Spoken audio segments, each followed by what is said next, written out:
Alors, je sais que nous avons parlé de quelque chose d'assez important et des fois qui vous met mal à l'aise, la soumission. Mais dans cet épisode, nous allons découvrir d'une manière pratique à quoi ça ressemble, que c'est quelque chose qui n'est pas pour notre mal, mais pour notre bien. Alors, on se rejoint tout de suite.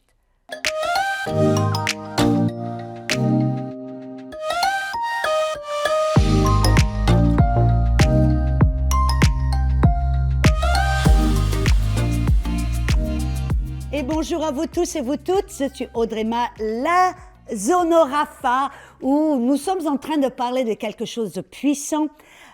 Si vous n'avez pas regardé l'épisode précédent, je vous invite vraiment à le faire parce que l'un et l'un ça va l'un avec l'autre. J'ai parlé bien sûr de l'autorité. Nous avons parlé de l'autorité, ça fait un petit bout de temps maintenant, mais nous avons adressé le problème de la soumission. Pourquoi? Parce que nous avons vu que la soumission est directement connectée avec l'autorité. On a vu que Jésus, qui est notre exemple, il pouvait exercer toute autorité parce qu'il exerçait soumission. Oui, Jésus, le Fils de Dieu, vous avez bien entendu. Amen. Il était soumis à ses parents quand il était jeune. Il était soumis aux autorités, l'autorité romaine. Il a payé des impôts. Il était soumis particulièrement à son Père céleste. Amen. Il ne faisait rien de sa propre initiative. Il ne faisait rien de sa propre manière. Il cherchait toujours et seulement la volonté de Dieu. C'est pour ça que partout où il allait, il y avait des guérisons, des miracles, les démons étaient chassés même. Il n'avait même pas besoin de leur parler. Oh, les démons tremblaient en sa présence. Pourquoi? Parce qu'il avait une telle autorité. Pourquoi avait-il une telle autorité? Parce que Jésus avait appris, il marchait en soumission. Et donc, vous et moi, si nous voulons marcher avec ce même genre d'autorité comme Jésus, car après tout, c'est notre appel. C'est plus que notre appel, c'est notre mandat. Amen. Et c'est ce que Jésus, Dieu, nous a appelés à faire depuis le début des temps. Et si nous voulons pouvoir marcher dans ce même genre d'autorité, certains d'entre vous, peut-être vous ne pouvez même pas avoir autorité sur votre propre corps pour recevoir la guérison. Donc vous avez besoin, les amis, d'entendre ce message. Ne tournez pas la télévision ou n'éteignez pas votre ordinateur. Je vous le demande. Choisissez à même moment d'écouter un petit peu plus loin, car ça va vous donner une clé. Je vais donner des exemples de comment apprendre à se soumettre? À quoi ça ressemble, la soumission? J'en ai parlé que la soumission, c'est bien plus que d'obéir à l'extérieur, de paraître obéir d'une manière physique et naturelle, mais c'est une question de cœur. Le faire volontairement, de le faire comme Jésus l'a fait, avec joie. Mais pourquoi pouvons-nous le faire avec joie? Parce que nous savons que de l'autre côté de notre soumission, de notre obéissance, nous allons voir des choses miraculeuses, nous allons voir des percées, nous allons voir des guérisons, nous allons voir notre autorité fonctionner d'une manière puissante. Êtes-vous prêts? Attachez votre ceinture de sécurité, car je vais être transparente, inéditée. Amen. Je vais vous montrer des choses que le Seigneur m'a apprises au travers de ma propre vie et de mon propre ministère. Comment me soumettre? La première manière de se soumettre, c'est se soumettre à la parole. Vous voyez, quand vous lisez votre Bible, vous avez toujours un choix. Parce que le Saint-Esprit travaille, lui qui a inspiré la parole, il travaille toujours, premièrement, avec la parole. Alors peut-être vous ouvrez votre Bible et tout d'un coup, vous lisez quelque chose et ça vous dérange un petit peu, quelque chose qui vous confronte, quelque chose qui vous provoque quelque peu, quelque chose qui vous montre que vous devez changer, que vous devez...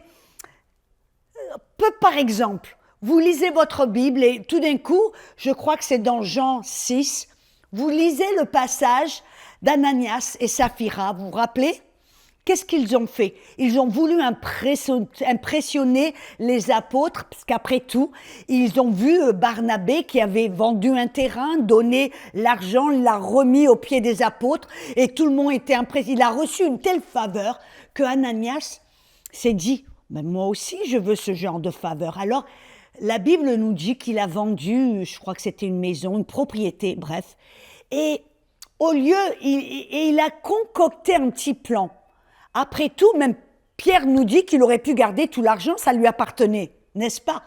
Mais il a choisi de faire quelque chose, de tromper, de mentir, de calculer. C'est-à-dire il s'est dit, oh là là, mon terrain, exemple, hein, ou ma propriété, je l'ai vendue pour 200 000 euros ou 200 000 dollars, bref, je vais en garder la moitié et je vais lui dire que je leur donne tout. Et donc, il est venu devant Pierre, il a fait ce petit plan un peu malicieux et il a menti, il a manipulé. Et qu'est-ce qui s'est passé? Pierre, il a eu le discernement des esprits. Il a eu une parole de connaissance. Et il l'a confronté avec cette situation, le mensonge. Et, amen, il est tombé mort. Et peut-être vous lisez ce passage et tout d'un coup, vous vous apercevez de quelque chose dans votre propre vie, dans votre propre cœur. Que peut-être vous êtes une personne qui a tendance à manipuler, peut-être à mentir, peut-être essayer de faire les choses de la même manière. Et alors que vous lisez ce passage, le Saint-Esprit qui, lui, a illuminé ce passage pour vous. Pourquoi? Parce qu'il veut le meilleur pour vous. Il veut vous aider à changer, à être transformé en l'image de Christ. Il veut vous aider à aller plus haut et plus loin. Amen. Ce n'est pas pour votre mal, c'est pour votre bien que souvent la parole nous confronte. Mais alors vous avez un choix. Et là, tout d'un coup, qu'est-ce que vous allez faire? Est-ce que vous allez vous soumettre à la parole, c'est-à-dire vous repentir et dire à partir de ce moment-là, je suis désolé, pardonne-moi mon péché, mais à partir de ce moment-là, Seigneur, je vais marcher dans la vérité. Je choisis à ce moment-là, je ne vais pas mentir, je ne vais pas manipuler, je ne vais pas essayer de faire ce genre de petits schémas et de petits complots.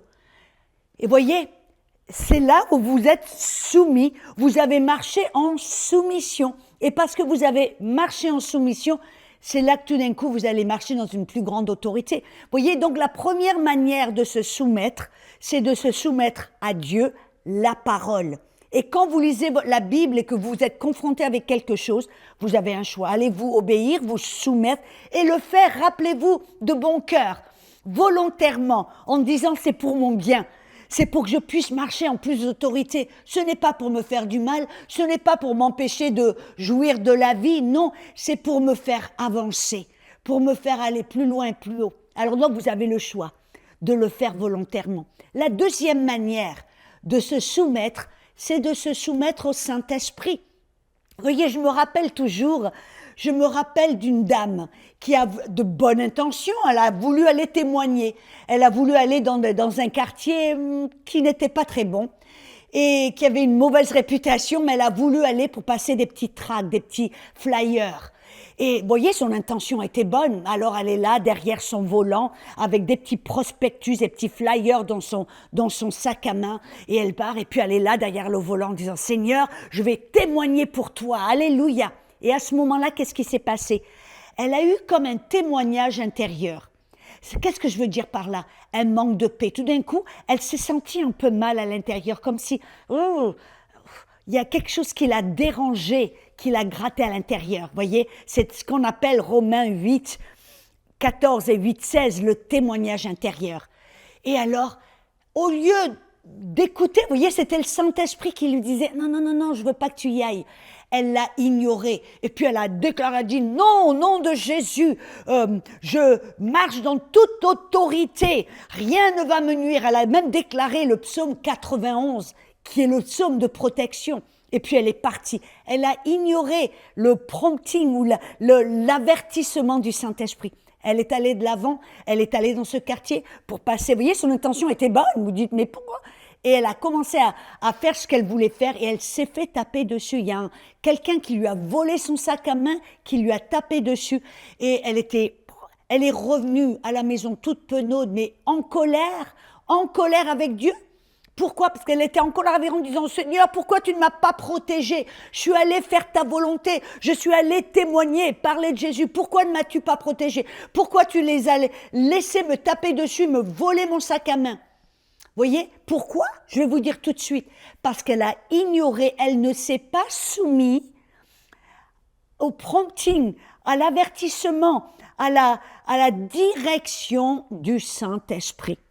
Moi-même, je me rappelle, j'étais en Inde, voyez, jeune femme, célibataire, en Inde, et puis j'étais dans je travaillais à ce moment-là, j'étais dans un collège biblique, Maranatha, ça s'appelait, et on était dans un lieu qui était entouré avec un mur et des barbelés même, et il y avait une porte avec un garde, et puis j'étais toujours à l'intérieur, et bien sûr je partageais une chambre avec des jeunes élèves, donc en Inde c'est très difficile d'être toute seule, c'est très difficile de passer du temps toute seule à part avec le Seigneur. Vous voyez, l'isolement, la solitude n'est pas un concept très connu ou adopté en Inde. Quand quelqu'un vous voit tout seul, tout d'un coup, vous allez avoir plein de personnes qui vont venir vous accompagner parce qu'ils ne veulent pas que vous soyez tout seul. Bref, vous comprenez un peu la situation. Et alors, je me suis dit, oh, j'ai tellement envie de passer du temps avec le Seigneur toute seule. Et si je reste là, quelqu'un va venir m'accompagner, je vais pouvoir me parler, je vais pas pouvoir passer du temps en intimité avec le Seigneur. Donc, qu'est-ce que j'ai fait? Je suis partie, j'ai pris ma petite Bible, j'ai pris mon petit Walkman, vous voyez, ça me date, hein, avec mes petites cassettes. Je suis allée dans la campagne, sortie d'en dehors de ce lieu entouré d'un mur, amen. Je suis allée à l'extérieur toute seule, j'ai marché un petit bout de temps, je suis allée dans la campagne, j'ai vu un petit ruisseau, un arbre, il y avait de l'ombre, c'était parfait. Alors me voilà, je m'assois sous ce petit arbre, je me mets mon petit Walkman avec la louange et l'adoration, et je commence à adorer le Seigneur. Et puis au bout de 5-10 minutes, j'ouvre les yeux, et qu'est-ce que je vois? Une trentaine de personnes qui étaient autour de moi. Et je me dis, mais d'où ils sont venus? Il y avait personne, il y avait 5 minutes. Mais bref, qu'est-ce que je veux dire par là? C'est que, je leur ai parlé, ils ont voulu voir mon Walkman, ils m'ont touché la peau parce qu'ils n'avaient jamais vu de personne blanche, bref. Après un petit moment, je suis partie. Et là, qu'est-ce que j'ai fait? Je suis partie pour retourner au collège, et la nuit qui tombait, et tout d'un coup, il y a un homme qui est derrière moi, qui vient grand, costaud, avec un grand turban sur sa tête, et je le vois qui s'approche presque à courir derrière moi pour me sauter dessus. À ce moment-là, qu'est-ce que j'ai fait? J'ai hurlé en langue, et à ce moment-là, cet homme s'est figé. Cet homme était comme congelé, figé. Et je me rappelle d'une chose alors que je le regarde, ses yeux sont ouverts, j'ai vu le blanc de ses yeux qui s'est ouvert avec un visage effroyé. Qu'est-ce qu'il a vu? Je ne sais pas, peut-être des anges, sûrement. Mais qu'est-ce qu'il a fait? C'était comme si 2 anges l'ont porté, tourné et lui ont fait partir. Cet homme est parti en courant. Mais le point que j'essaie de faire au travers de cette histoire, c'est qu'à ce moment-là, vous voyez, le Seigneur m'a protégée. Il m'a protégée, il a amené, j'en suis persuadée, des anges pour me protéger, et ils ont pris cet homme par les bras, ils l'ont tourné, ils lui ont mis peut-être ils l'ont poussé, lui ont mis un coup de pied au derrière. Cet homme est parti en courant, effrayé. Mais alors que je rentre toute seule en courant près du collège, le Saint-Esprit me parle et il me dit, Audrey, cette fois-ci je t'ai protégée, mais ne retourne plus jamais dehors toute seule dans cet endroit. Parce que si tu désobéis ma direction, vous voyez, qu'est-ce qu'il me disait? Que là, il a pu me protéger parce que ce que j'ai fait, je l'ai fait par ignorance, sans le savoir. Mais maintenant, il m'a parlé, il m'a donné une direction, il m'a donné un ordre. Est-ce que je vais me soumettre ou est-ce que je vais en faire à ma tête? Je vous le dis la vérité, à partir de ce moment-là, je ne suis plus sortie hors du collège biblique. Amen. Et vous savez, j'en suis persuadée, si j'avais désobéi le Saint-Esprit, mon autorité, j'aurais pu hurler et commander au nom de Jésus, sûrement qu'elle n'aurait pas fonctionné. Vous comprenez ce que j'essaie de vous dire? L'autorité vient avec la soumission. Comme on a vu dans Matthieu 8, cet homme qui a dit « Oui, je suis un soldat sous autorité. Et parce que je suis sous l'autorité de mes supérieurs, alors je peux dire à ceux qui sont en dessous de moi, va et ils vont, viens et ils viennent, fais et ils font. » Vous voyez, l'un avec l'autre. Et donc, on doit être soumise non seulement à la parole, au Saint-Esprit. Quand il nous parle, il nous corrige, il nous dirige, il nous avertit. Écoutons-le et obéissons. Pourquoi? Parce que ce qu'il nous dit, c'est toujours pour notre bien. Amen. Nous devons aussi être soumises, tout comme l'était Jésus, aux autorités sociales. Par exemple, ça veut dire, la culture. Voyez, moi, en tant que missionnaire, je me rappelle toujours, j'étais en Inde. Là, par contre, j'étais dans un collège différent. C'était un collège qui était au milieu de la campagne. Amen. Des élèves, il y avait peut-être 400 élèves qui étaient venus de partout de l'Asie pour apprendre la parole. Et alors, je me rappelle, quand j'étais en Inde, je m'habillais toujours comme les femmes de l'Inde. Je respectais la culture. Ça, c'est un point important en tant que missionnaire. Adaptez-vous à la culture dans laquelle que vous essayez d'atteindre, que vous essayez de toucher. Amen. Et ça, c'est une forme de soumission. Mais alors me voilà, je m'habille en sari, des fois je m'habille en punjabi, c'est-à-dire c'est un pantalon avec une grande robe qui va sous les genoux. Et les Indiennes, très souvent, portaient un foulard qu'elles mettaient là au devant de leur poitrine. Et bon, moi, je ne connaissais pas, j'ai pas trop bien compris, je dois dire, à ce moment-là, j'ai cru que ce foulard était vraiment que c'était pour être belle, que c'était un truc de mode, bref. Mais ce jour-là, dans ce collège, je me rappelle, j'enseignais toute la semaine sur la guérison divine. Et alors là, je me rappelle, ce jour-là, j'étais le matin, j'avais enseigné tout le matin pendant quelques heures sur la guérison divine. Et après le déjeuner, j'allais imposer les mains sur les malades. Et là, c'était pendant la coupure du déjeuner. Et puis, j'ai une discussion avec le leader de ce collège, on se parle. Et au travers de notre conversation, on en vient, je ne sais pas comment ça est arrivé, je sais que c'est le Seigneur, mais on en vient au moment, il me parle de la culture, il me parle des habits, puis il me dit, oui, ouais, c'est comme ils appellent ça ce foulard, et il me dit, oui, elles mettent ce foulard, vraiment, c'est une forme de modestie, parce que les femmes en Inde doivent se couvrir la poitrine, c'est une forme de modestie, elles mettent ce foulard. Et à ce moment-là, j'ai entendu et j'ai compris la vérité. Mais je dois vous dire quelque chose, je dois être franche. Ce foulard, moi, ça me dérangeait. Si vous me connaissez quelque peu, vous savez que quand je prêche, je bouge, je circule d'un côté de l'extrade à l'autre, amen, d'un côté du podium à l'autre, je bouge, je saute, je suis très active. Et moi, ce foulard me dérangeait parce qu'il tombait, je devais le remettre, il retombe, je dois le remettre, bref. Et je m'étais dit en moi-même, oh ben cet après-midi, quand je fais le ministère, je ne vais pas mettre le foulard. Mais là, mes amis, qu'est-ce qui s'est passé? J'ai entendu quelque chose.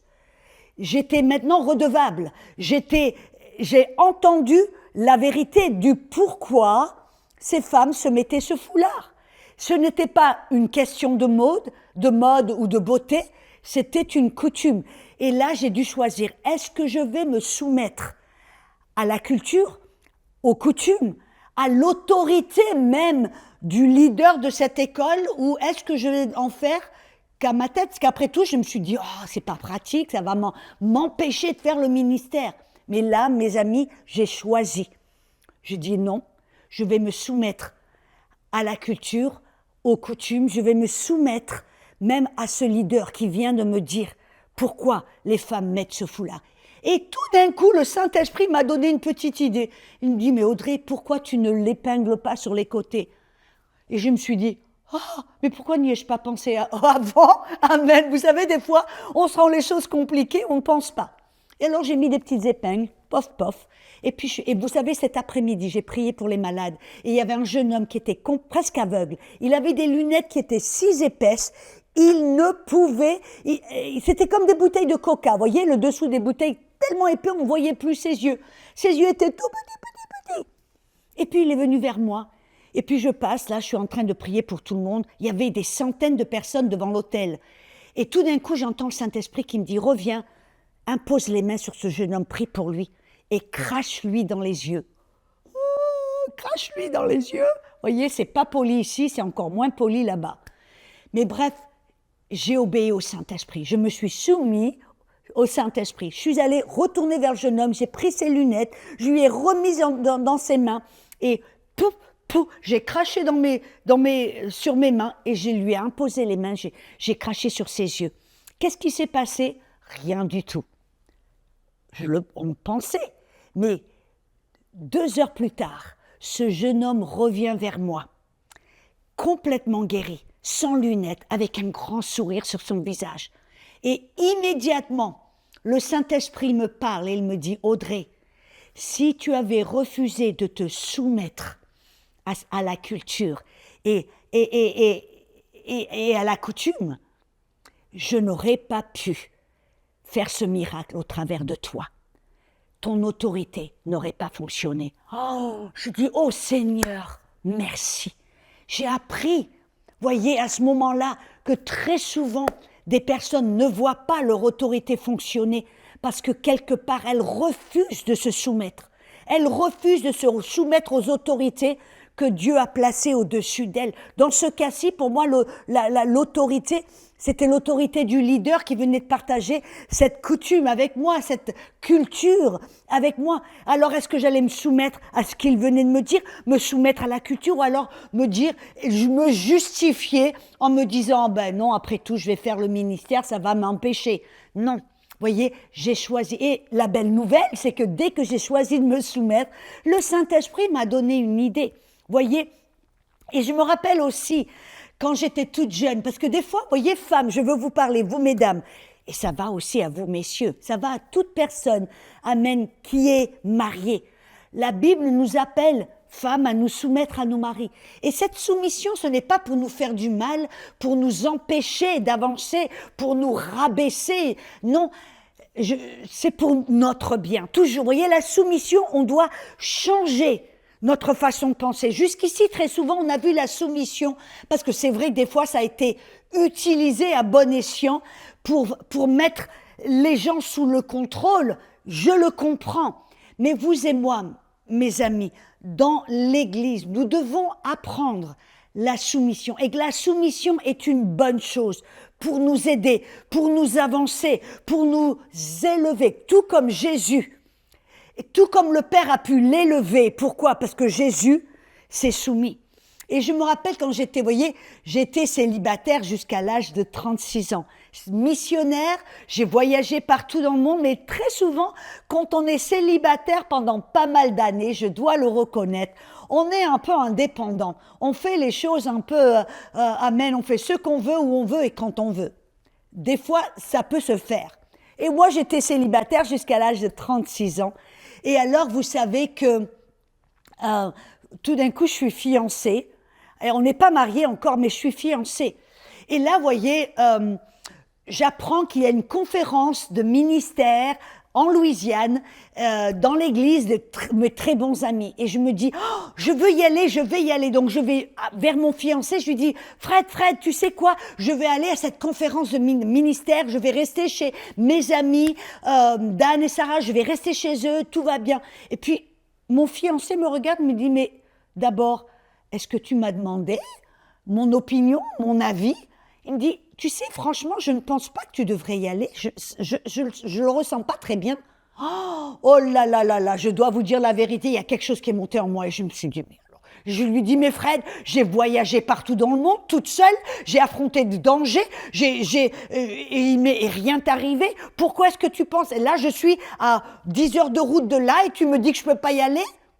J'ai pas trop bien accepté. Puis, je suis partie un peu en ronchonnant, je dois vous dire, je suis franche. Je suis partie, puis je suis allée vers le Saint-Esprit pour lui dire, mais alors, le mari que tu m'as donné, hein? Vous voyez ce que je veux dire? Et j'ai commencé à parler au Seigneur, en lui dire, mais pourquoi et comment, après un peu pour ronchonner. Et le Saint-Esprit me parle, il me dit, Audrey, apprends à te soumettre à ton mari. Parce que se soumettre à son mari, cette autorité que j'ai placée vers ton fiancé ou ton mari au-dessus de toi, ce n'est pas pour te nuire, mais c'est pour te protéger.